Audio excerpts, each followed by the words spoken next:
Óli ekur frá Akureyri til Bessastaða á 5 klukkustundum en Steini á 5 klukkustundum og 15 mínútum.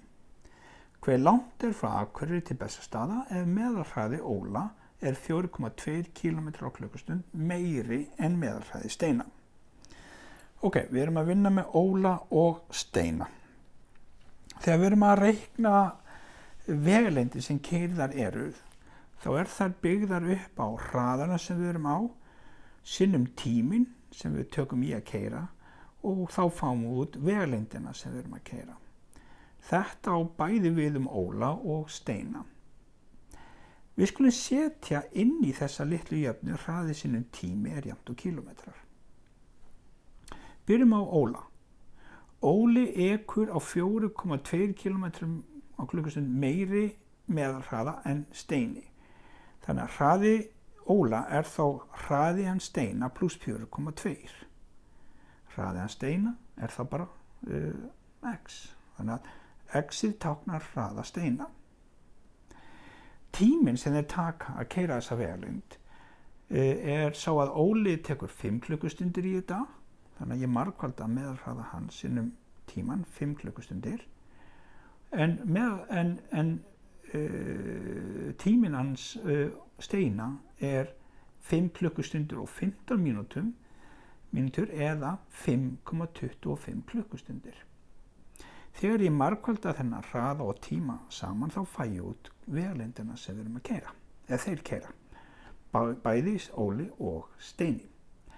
Ok, ég þá komin með jöfnurnar, ég búinn að smíða jöfnurnar. Það að segja, önnur þessi hér, x pluss 4,2 sinnum 5 jafnt og kílómetrarnir sem þá y og Steini, x sinnum 5,25 jafnt og kílómetrarnir sem þá y.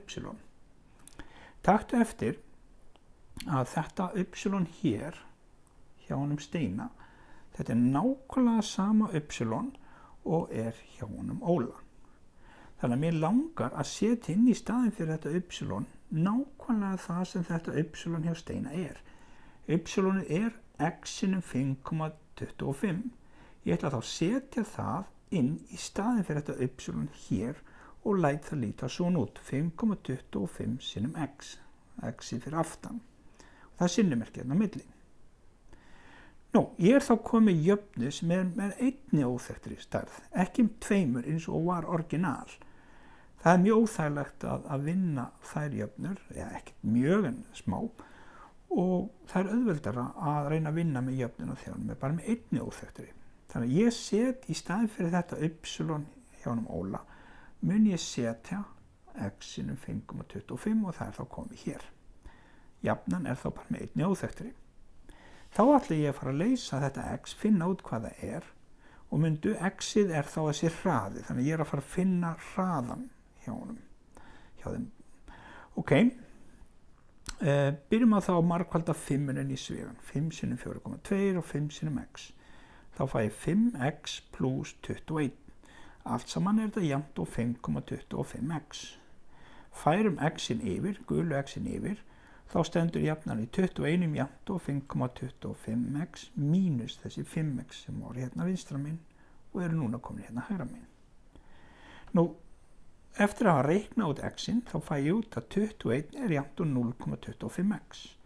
Ég ætla þá að losna við þetta 0,25, þannig að ég deili með því báðum megin og fæ þó út að x-ið sem hraðinn, notabene hraðinn, ekki vegalengdin sem ég áfinna, hraðinn þá jafnt og 84 kílómetrar. Þannig að hraðinn á Steina þá 84 kílómetrar sinnum 5,25. Þá fæ ég út vegalengdina. Þannig að viti menn, ég að fara að setja 84 kílómetra inn í staðinn fyrir x-ið hér til þess að finna út kílómetrana. Hér sé ég hvernig það gert. Þetta jafnan fyrir Steina, setjum 84 km inn í staðinn fyrir x-ið, þá fæ ég út að vegalengdin sem Steini keyrir 441 km, y-inn táknar kílómetrana.